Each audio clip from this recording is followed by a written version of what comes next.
여러분 혹시 인지부조화라는 말을 들어보셨습니까?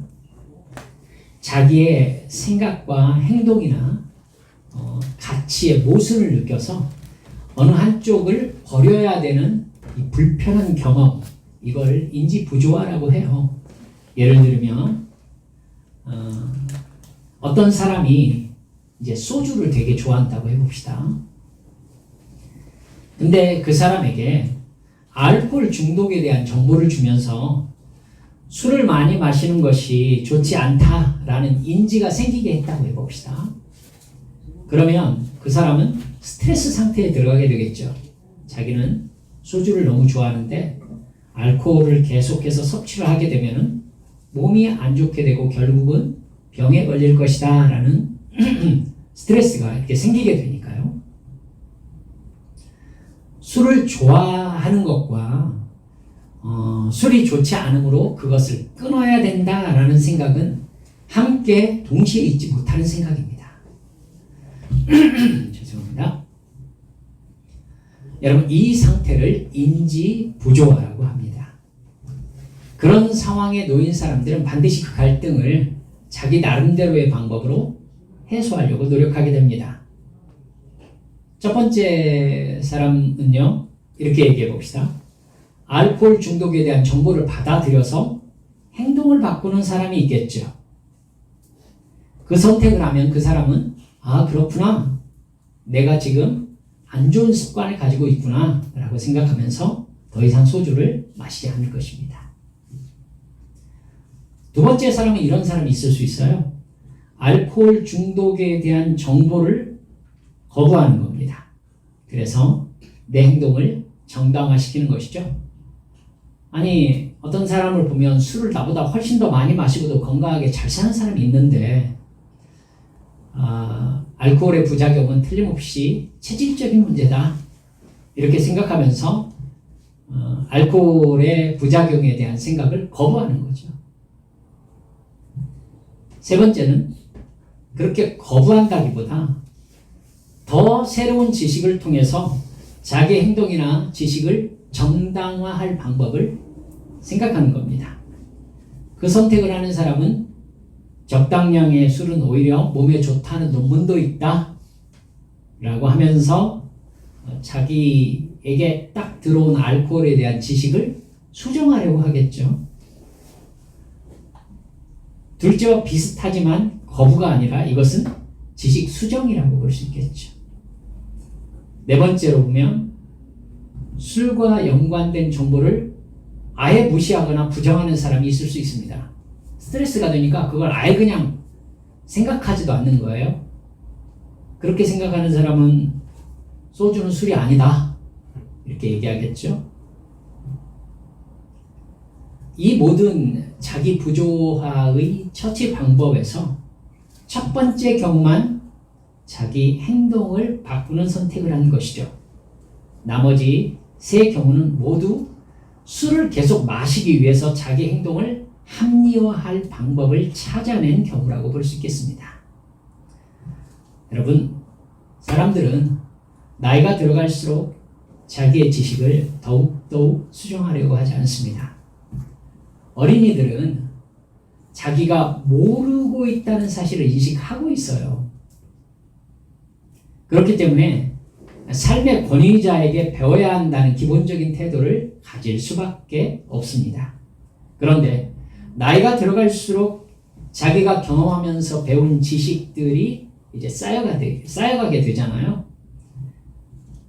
아이들은 자기 안에 인지 부조화를 굉장히 쉽게 새로운 지식을 받아들이고 자기를 변화시키는 방향으로 생각합니다. 그러니까 크는 거죠. 자라는 거고요.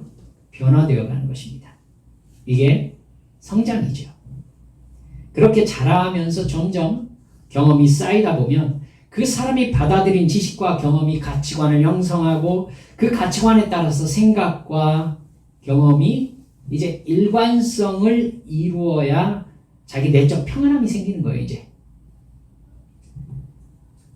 그러한 자기 일관성을 다른 사람들이 계속 보면 저 사람은 이런 사람이다 라고 일관된 그 사람이라는 인격이 형성이 되겠죠. 여러분, 이 세상은 늘 변화하고 있습니다. 그렇기 때문에 사람들은 계속해서 인지 부조화의 상태에 놓일 수밖에 없습니다. 계속 바뀌고 있으니까요. 그러니까 자기 생각과 행동을 수정하면서 계속해서 적응하면서 살아야 됩니다. 근데 대부분의 사람들은 자기 지식과 경험이 쌓여갈수록 점점 인지 부조화 상태에서 자기 행동을 변화시키려고 하지 않고 지금까지의 자기 생각이 옳다고 합리화시킬 생각을 하게 됩니다. 자기 생각과 행동을 바꾼다는 것이 어린아이들에게는 그렇게 어렵지 않다고 느껴집니다. 바꿀 것이 많지 않으니까요. 하지만 어른이 되면 자기가 쌓아온 지식들이 계속해서 긴밀한 연관관계 속에서 자기 자신을 이루고 있기 때문에 이 중에서 어떤 지식을 수정한다는 것은 그것과 연관되어 있는 자기의 태도나 자기의 연관된 지식을 함께 수정해야 된다는 연속작용이 일어나야 된다는 얘기가 되는 것이죠. 나이가 들어갈수록 인지 부조화 상태에서 자기를 수정하는 것에 대한 스트레스가 심하다는 얘기입니다. 자기가 잘못되었다는 생각을 할 때에는요, 자기 효용성을 부정해야 되는 부담을 가지게 되는 겁니다. 나이가 많이 들어서 자기만의 지식 체계와 가치 체계가 쌓여가지고 자기 정체성이 확실히 정해진 상태라면 어떤 지식을 받아들여서 자기 지식을 수정하고 행동을 고치고 그에 따른 경험을 다시 재평가하고 인지를 조화시키는데 훨씬 많은 시간과 에너지가 들어가는 겁니다. 사랑하는 여러분들, 그렇기 때문에 나이 드는 사람들을 제가 폄하하고 싶은 것이 아니라 더 변화되지 않으려고 하고 자기 기존 지식과 가치관과 세계관이 옳다는 주장을 나이가 들수록 더 많이 하게 되는 겁니다. 그것이 자기 자신을 수정하는 데 익숙한 젊은 사람들, 어린 사람들을 만나게 되면은 이제 꼰대처럼 보이는 것이죠. 분명히 젊은 사람들 보기에는 아니다라는 걸 알겠는데 이 사람은 자기를 고치기 싫어가지고 자기가 옳다고 박박 우겨대고 있기 때문입니다. 여러분, 공부하다가 이런 얘기를 들은 적이 있습니다. 세상에서 제일 무서운 사람은 책을 한 권만 읽은 사람이다. 그렇죠? 여러분, 책을 한 권만 읽은 사람이 제일 무서워요. 그 책 한 권에 자기 자신을 동일시시켰기 때문이죠. 그러면 다른 책의 지식을 거부하겠죠. 이게 자기니까. 이런 종류의 생각의 고착화가 여러분 종교단체에서 가장 깊고 심각하게 발생한다는 것을 기억하셨으면 좋겠습니다. 미국에서 실제로 일어난 일이었는데요. 사이비 교주가 있었습니다. 그 사람은 어느 시간을 한정해가지고는 지구가 멸망할 것이라고 진짜로 얘기했어요. 그 사이비 종교에 이제 빠진 사람은 신도가 되어서 돈을 바치고 이제 그 교주의 말을 따랐죠. 그 교주는요, 지구가 멸망할 때 자기를 믿고 따르면은 UFO가 와가지고 그 지구가 멸망하는 순간에 자기들을 구해줄 것이다 라고 실제로 얘기했어요. 여러분들은 어떻게 그런 사이비가 있을 수 있느냐 라고 저를 쳐다보시는데, 네, 여러분이 생각하는 스토리와 똑같이 흘러갔습니다. 그 어느 날이 오고 말았고 아무 일도 일어나지 않았습니다. 여러분, 신도들에게 엄청난 인지 부조화가 일어나겠죠? 예. 이거 교주가 어떻게 해결했을까요? 우리나라에도 일어났었으니까 여러분들은 아실 거예요. 교주가 어떻게 해결했을까요? 우리들의 기도가 응답받아서 지구 멸망이 연기된 것이라고 얘기했어요. 그러자 신도들이 어떻게 반응했을까요? 모두 다 아멘이라고 하면서 더욱 독실한 사이비 신도가 되었습니다. 자기가 틀렸다는 것을 인정하고 신앙을 변경하는 스트레스보다 교주의 변명을 새로운 지식으로 받아들여서 인지 부조화 상태를 해소시킨 거예요. 그런 사람들의 본성을 사이비 교주들은 너무나 잘 알고 있습니다. 한번 속은 사람은요, 자기가 속았다는 것을 인정하기보다 차라리 속은 상태에 계속 머물러 있고 싶어 합니다. 오히려. 그래야 자기의 비참함을 덜 수 있으니까. 그러니까 한번 속은 사람은요, 오히려 계속 속는 선택을 할 가능성이 더 높아요. 더구나 종교에서 그런 일이 일어났으니까 더 그런 마음이 강하겠죠. 그래서 자기들만의 강한 성을 쌓아올리겠죠. 높은 성을. 여러분, 이게 바로 정신적인 노예 상태라고 볼 수 있겠죠. 그래서 여러분, 사람은 바뀌지 않는다고 얘기를 하는 것입니다. 제가 극단적인 얘기를 드렸습니다만 사람들은 누구나 나이가 들어갈수록 혹은 자기 자아의 방어 태세가 강한 사람일수록 자기를 바꾸려 하지 않고 자기를 오히려 합리화시킬 방법을 더 생각한다는 것을 기억하셔야 됩니다. 잘못된 종교에 빠진 사람들은요, 이 부분에 대해서 굉장히 강한 공동체성을 가지게 돼요. 그렇기 때문에 자기가 잘못했잖아요. 자기가 이것이 틀렸을지도 모른다는 생각이 들잖아요. 그러면 오히려 어떻게 하죠? 사람들을 더 적극적으로 모아요. 그래서 나와 같은 실수를 하는 사람이 많아지잖아요. 그러면 그 공동체 안에서는 자기의 잘못이 아닌 겁니다. 사람의 어리석음과 무서움이죠.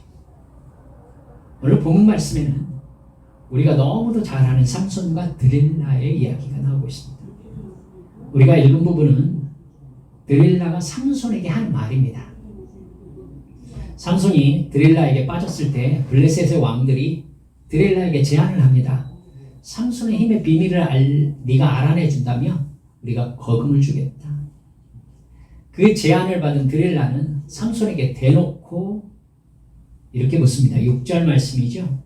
드릴라가 삼손에게 말하되 청하건대 당신의 큰 힘이 무엇으로 말미암아 생기며 어떻게 하면 능히 당신을 결박하여 굴복하게 할 수 있을는지 내게 말하라. 대놓고 당신을 어떻게 죽일 수 있는지 알려주라, 이 얘기죠.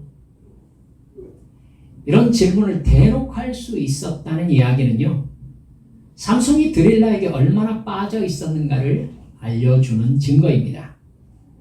삼손은 장난을 시작해요. 그래서 드릴라에게 거짓 조치들을 말하죠. 그런데 여러분, 삼손이 잠들었을 때에 드릴라는 삼손이 자기 힘을 없애는 조치라면서 알려준 조치 그대로 실시한 후에 삼손을 깨웠습니다. 3번이나요. 그리고 삼손 귀에다가 블레셋 군인들이 들이닥쳤다라고 소리를 질렀습니다. 이 정도면 아무리 멍청한 사람도 이 여자가 정말 나를 죽이려고 하는구나 라는 것 느끼지 못했을까요? 정말 블레셋 군인들은 무기를 들고 들이닥쳤을 거니까요. 삼손을 저는 솔직히 상황이 이해가 가지 않습니다. 이해가 가지 않는다고 진리가 아닌 건 아니죠. 아무리 잠들었다 해도 자기를 밧줄로 결박하는데도 몰랐다. 여러분, 제가 실제로 나는 잠자면 누가 업고 가도 모른다. 네, 저희 아이들이 약 1세, 2세 때에 있었던 증상입니다. 그때 아니고서는 사람은 누가 업고 가면 진짜 모르나요? 있는지도 모르겠습니다. 여러분, 자기를 밧줄로 몸을 묶고 새로운 칡렁꿀로 자기를 묶고, 근데 전혀 몰랐다. 여러분, 허술하게 묶었을까요? 아주 꽝꽝 묶었을 건데. 네, 알아서 상상하세요. 삼손은 결국 자신이 하나님과 언약을 맺은 나시린이며 머리카락을 자르면 나시린의 언약이 완전히 깨지게 되고 자기의 힘이 없어진다라고 드릴라에게 실토합니다. 그날 밤 드릴라는 삼손의 머리를 여지없이 밀어버렸습니다. 삼손에게서 하나님이 떠나셨다라고 기록되어 있습니다. 삼손은 눈에 보이는 여인과의 관계에 하나님과의 약속을 팔아넘겼습니다. 그 여인은 삼손을 전혀 사랑하지도 않았는데 말입니다. 삼손은 붙잡혀서 눈이 뽑혔고요. 우리나라의 속담으로 얘기할 것 같으면은 몸이 10냥이라면 눈이 9냥이라고 얘기하지 않습니까? 그러면 삼손은 90%를 잃은 것입니다. 결국 삼손은 블레셋의 다곤 신전을 무너뜨리면서 거기에 자기도 깔려 죽는 비참한 죽음을 맞이합니다. 여러분, 우리가 생각해야 되는 것은 뭐냐면요, 삼손이 이것과 아주 비슷한 일을 이미 겪었었다라는 사실입니다. 14장을 보면 삼손이 블레셋 딥나의 여인을 사랑해서 결혼식을 올릴 때에 결혼식에 참석한 블레셋 사람들에게 수수께끼를 낸 적이 있었습니다. 삼손의 개인적인 경험에서 나온 수수께끼였기 때문에 어쩌면 그렇게 심각한 수수께끼가 아니었을 거예요. 분명히 아리라는 단어를 알면은 해결할 수 있는, 그러니까 마치 그냥 가볍게 말장난하듯이 된 수수께끼였을 것입니다. 근데 그 수수께끼를 내고 그걸 가지고 내기가 벌어지는 상황이 벌어집니다. 근데 그 내기에 걸린 물건들이 이게 가볍게 얻을 수 있는 게 아닌 상황이 벌어지는 거예요. 여러분, 블레셋 사람들은 삼손의 부인을 협박하기 시작합니다. 답을 아란에서 알려주지 않으면 너와 아버지를 불살라 죽여버리겠다, 이렇게 협박했습니다. 삼손의 부인은요, 어쩔 수 없었어요. 삼손에게 답을 알려달라고 울면서 애원했습니다. 여러분, 조금만 생각이 있는 사람이라면 자기 부인이 그 답을 알려달라고 울면서 애원할 이유가 없다는 것을 금방 알 수 있지 않겠습니까? 왜 부인이 자기에게 답을 알려달라고 울면서 애원하죠? 지금 삼손이 인지 부조화를 겪고 있다는 걸 아셔야 됩니다. 하지만 결국 삼손은 답을 부인에게 얘기했고 부인은 블레셋 사람들에게 답을 유출합니다. 결국 그 일로 삼손은 블레셋 사람들을 치게 되는 상황이 벌어지고 부인과 장인이 결국 불에 타 죽는 상황이 벌어지고 말았습니다. 이 사건을 통해서 삼손은 여러 부분에서 인지 부조화를 겪었을 것입니다. 자기가 사랑하는 여인은 자신이 아니라 블레셋 사람들을 위해서 행동했습니다. 결혼식에서요. 결혼식 하객으로 온 블레셋 사람들은요, 자기가 낸 장난스러운 문제에 생명을 걸었습니다. 도대체 이 부조화를 삼손이 어떻게 해결해야 되는지 답을 찾기가 쉽지 않은 거예요.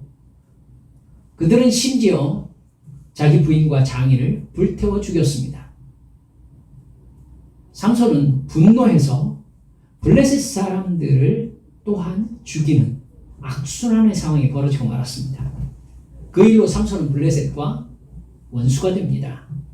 결과적으로 삼손이 블레셋의 딥나에 내려가 가지고 바랬던 것은 하나도 이루어지지 않았습니다. 자기가 원하는 것을 하나도 얻지 못했어요. 그렇다면 조금만 생각을 해본다면 자신이 블레셋으로부터 이스라엘을 구원하는 하나님의 사명을 받은 사사라는 것을 생각해내야 되지 않을까요? 블레셋 여인을 좋아하는 자기의 생각과 행동을 고치는 자기 수정에 반응을 하는 것이 정상적인 반응이었다라고 충분히 생각할 수 있는 겁니다.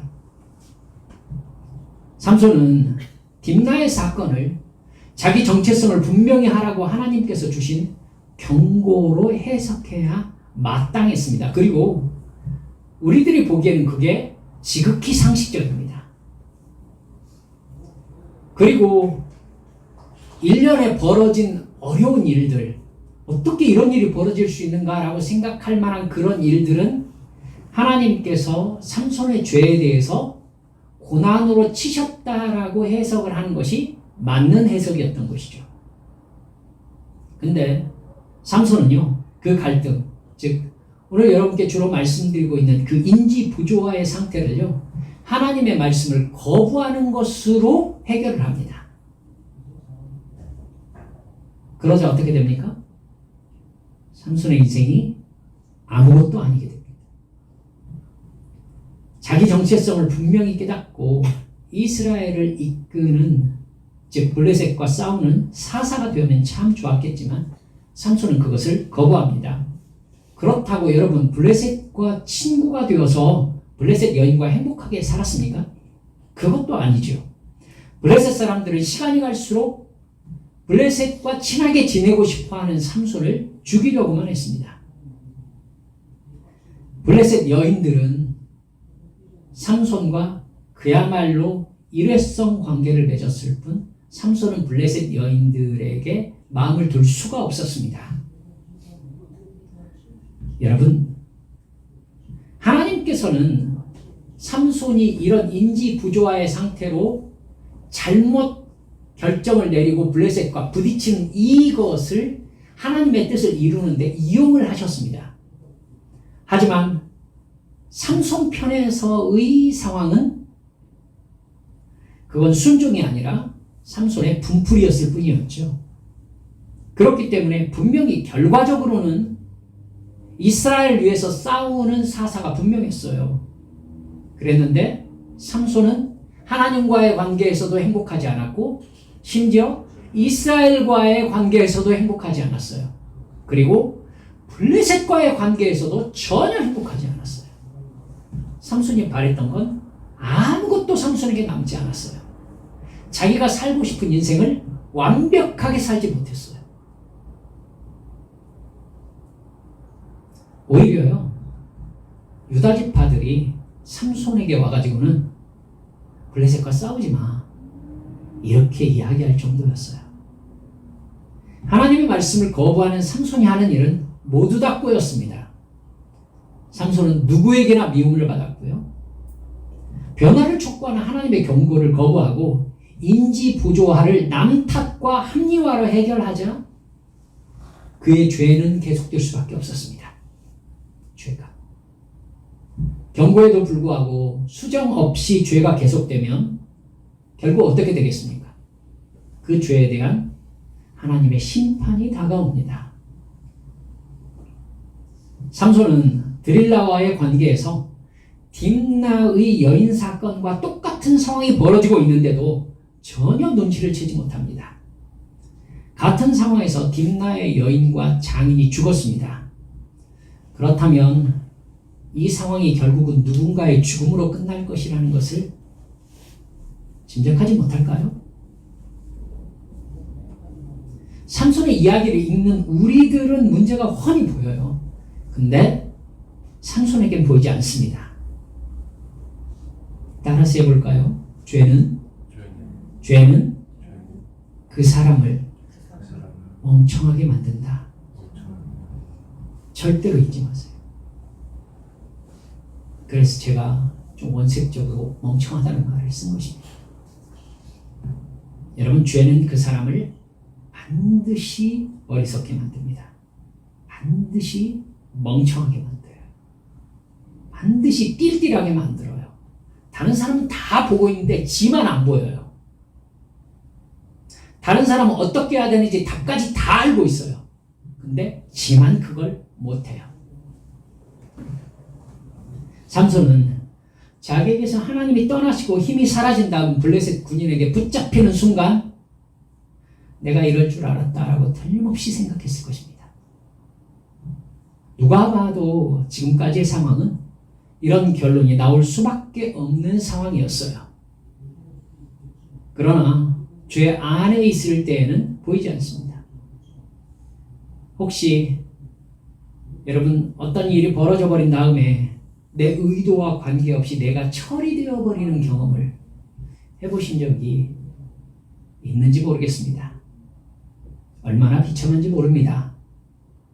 하나님께서 떠나시고 난 다음에 삼손은요, 그 엄청난 힘을 가지고 블레셋을 떨게 만들었던 삼손이 자기의 자유를 완전히 빼앗깁니다. 끌려가서 눈이 뽑히죠. 그리고 눈이 필요 없는 일을 하게 됩니다. 연자맷돌을 계속 돌리는 것입니다.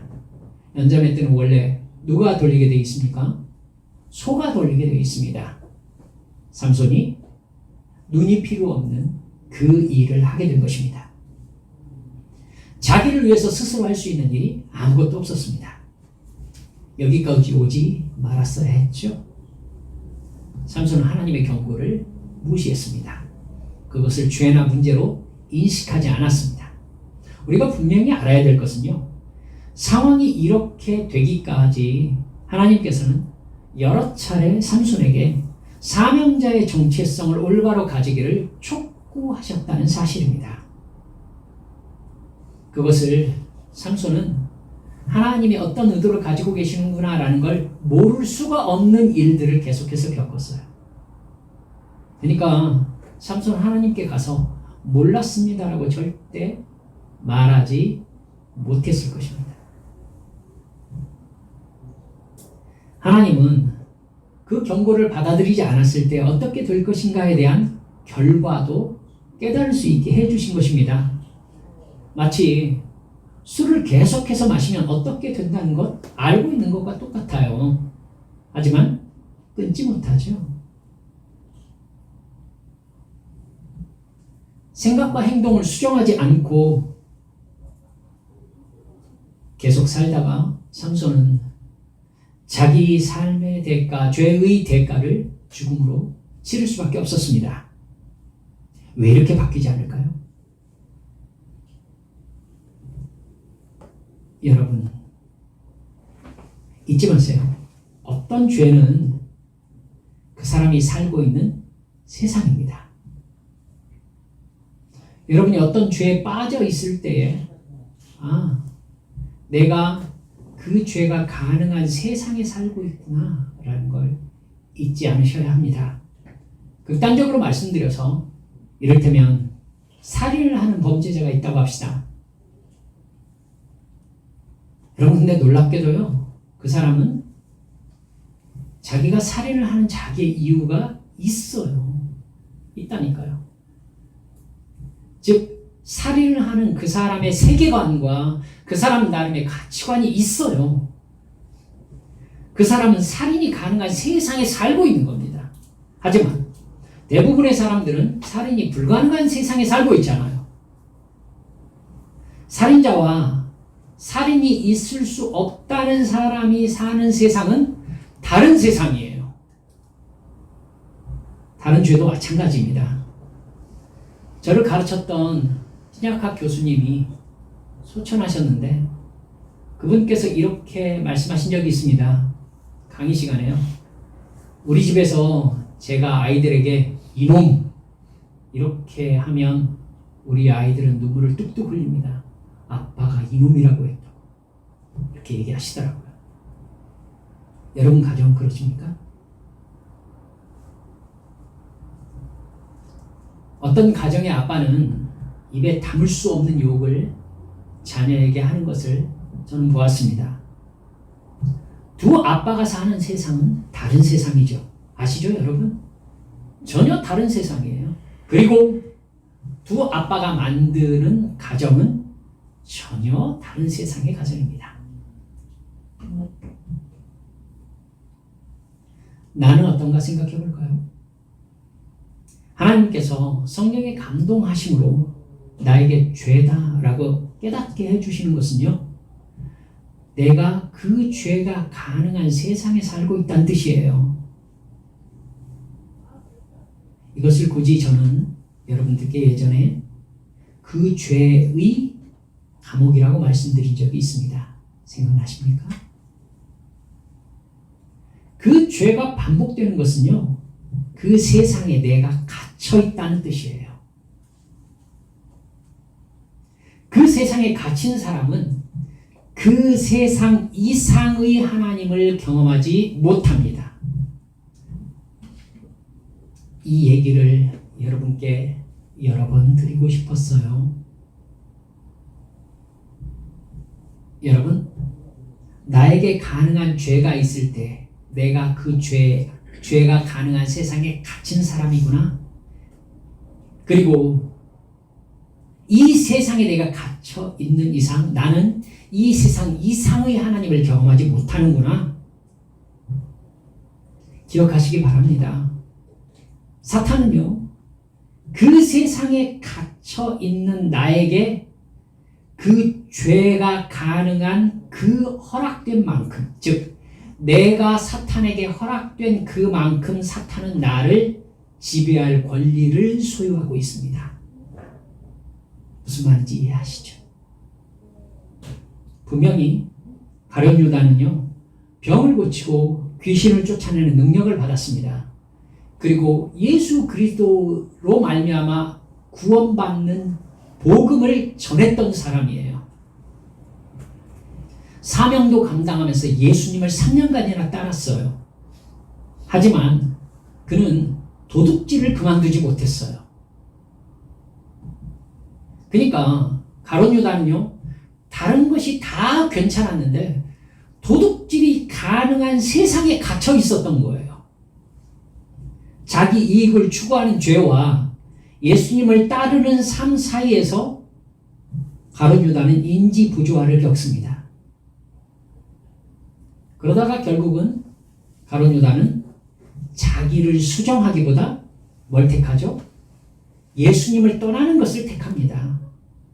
자기 세계에서 예수님을 쫓아내는 것이죠. 그러면 자기가 갇혀 있는 세상을 바꿀 수 있는 능력 자체를 상실하는 것이죠. 자기가 갇혀 있는 세상에서 자기를 구원해 줄 수 있는 분은 예수님밖에 없었거든요. 근데 그 예수님을 자기 세계 밖으로 쫓아낸 것입니다. 즉 그는 사탄의 지배를 택한 것입니다. 그러자 그는 그 죄의 결과를 거둘 수밖에 없었습니다. 자살했고 영원히 지옥에 갔습니다. 주님께서 나에게 죄를 깨닫게 해주실 때는요, 지금 네가 살고 있는 세상의 주인이 네가 죄를 짓고 있는 그 순간 사탄이 너의 주인이다 라고 말씀하고 계시는 거예요. 이 상황은요, 어떻게 되느냐면 사탄이 그 부분에서 나의 지배권을 확보하고 있으면 그 지배권을 반드시 확장시켜 나갑니다. 예수님께서는 이것을 뭐로 표현한 적이 있느냐면요, 좀 먹는다라고 표현한 적이 있었습니다. 여러분, 좀은요 안에서부터 바깥으로 썩어나가는 것입니다. 계속해서 확대되어 가는 것이죠. 사탄에 지배할 수 있는 범위가 점점 더 늘어나는 것이죠. 죄가 점점 더 확대되는 것이죠. 그 죄를 멈추지 않으면 그 세계에 갇혀서 사탄의 지배를 받다가 죄와 사망의 법대로 멸망할 수 있다라는 경고를 성령께서 우리에게 주신 것입니다. 어떻게 해야 될까요? 여러분, 보통은 사람은 변하지 않습니다. 그러나 성령께서 그것을 어느 순간 확 깨닫게 하셨을 때에 갑자기 내 안에 이런 인식이 생깁니다. 이러다가 내가 죄의 싹스로 말미암아서 구원받지 못하겠다. 지옥의 두려움이 찾아오고 하나님께서 내게 베푸신 사랑에 대한 배신의 무게가 느껴지기 시작합니다. 그러다가 어느 날 하나님 앞에 나아가서 그러는 것이죠. 주님, 제가 이렇게 살다 죽지 않게 해주십시오. 이 죄와 사망의 감옥에서 저를 꺼내주십시오. 주님, 이 죄가 가능한 이 세계에서, 나의 세상에서 나를 꺼내주십시오. 주님, 저를 거듭나게 해주십시오. 이렇게 부르짖는 거예요. 그리고 죄 짓지 않으려고 몸부림치는 겁니다. 그때 죄를 안 지을 수 있게 되든가요? 여러분, 그렇게 쉽게 되지 않을걸요. 그래서 그 싸움을 로마서 7장에서 사도 바울이 이렇게 탄식했던 겁니다. 오호라, 나는 공고한 사람이로다. 이 사망의 몸에서 누가 나를 건져내려. 내가 죄를 인식하고 그 죄를 짓지 않으려고 온갖 노력을 다해도 어느새 나를 잠식하고 있는 죄의 강력한 힘을 여러분 어느 날 인식하고 절망하게 됩니다. 그 절망의 깊이가 커지는 만큼 하나님 앞에 나와서 부르짖어 기도하는 기도 시간이 들어갑니다. 그리고 어느 순간 성령께서 나의 인지세계 전체를 갈아엎어버리는 상황이 벌어집니다. 내 영혼을 강력하게 흔드시는 주의 임재를 경험하는 것이죠. 성령께서 그 세계에서 나를 확 꺼내십니다. 사냥꾼의 올무에서 풀려난 새처럼 내 온몸을 묶고 있는 죄의 사슬을 성령께서 끊어내십니다. 죄와 사망의 사슬을 생명의 성령의 법으로 풀어내시는 것입니다. 그 순간 그 사람이 그 죄의 반복에서 풀려납니다. 그 죄를 짓지 않을 수 있게 됩니다. 그 죄가 가능한 세계에서 벗어나는 것이죠. 그 죄에 매여 있었던 옛사람이 다시 십자가에 죽고 다시 새 생명으로 거듭나는 것입니다.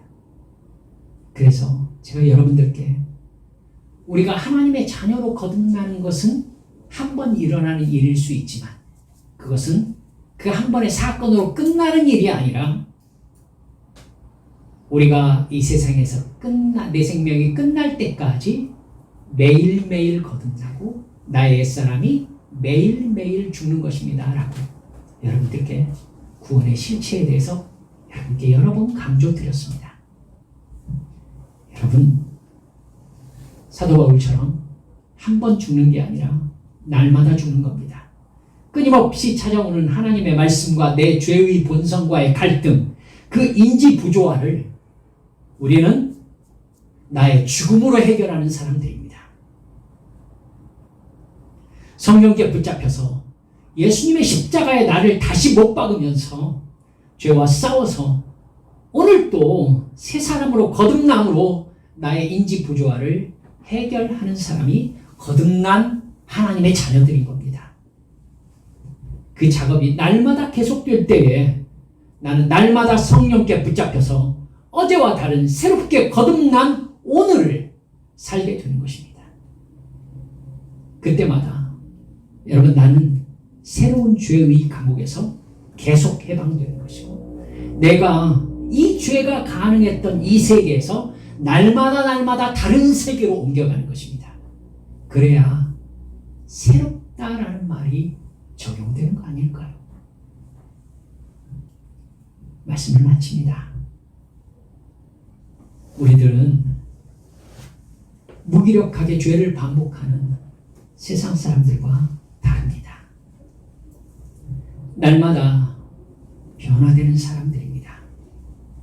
그 날마다 날마다의 거듭남, 날마다의 죄의 죽음이 반복되지 않을 때에 어떤 일이 결국 벌어지고 마는지를 삼손의 삶은 우리에게 아주 적나라하게 보여줍니다.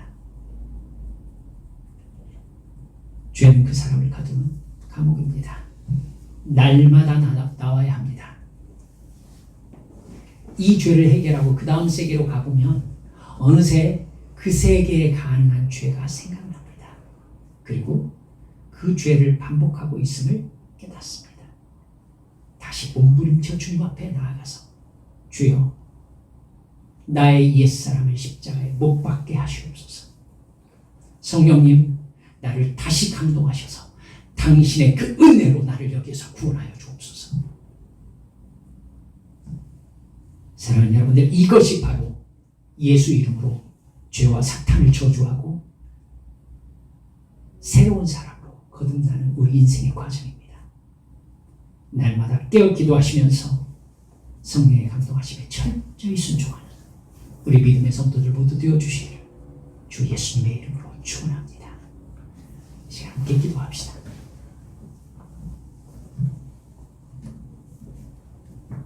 저는 부끄럽습니다만 삼손을 볼 때마다 참 제 성격하고 비슷하다라는 생각을 합니다. 되게 안 바뀌어요.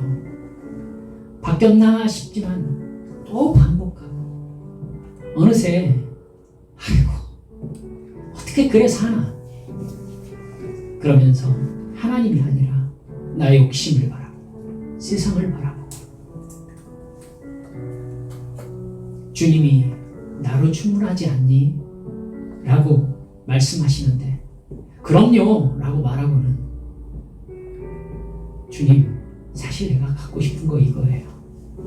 이렇게 말하는 나의 부끄럽고 정말 무기력한 옛사람의 욕망들을 발견합니다. 그래서 주님이 날마다 죽어야 된다고 말씀하신 거겠죠. 여러분 오늘 주신 말씀 생각하면서 주여 삼손처럼 끝나지 않게 해주옵소서. 사도 바울처럼 주님이 어디로 인도하시든지 주께서 인도하시는 그 길 따라가는 것이 참 행복임을 제가 정말로 인식하고 그 부분에 있어서 인지 부조화를 겪지 않도록 저를 영적으로 성숙시켜 주시라고 이 시간 주님 앞에 함께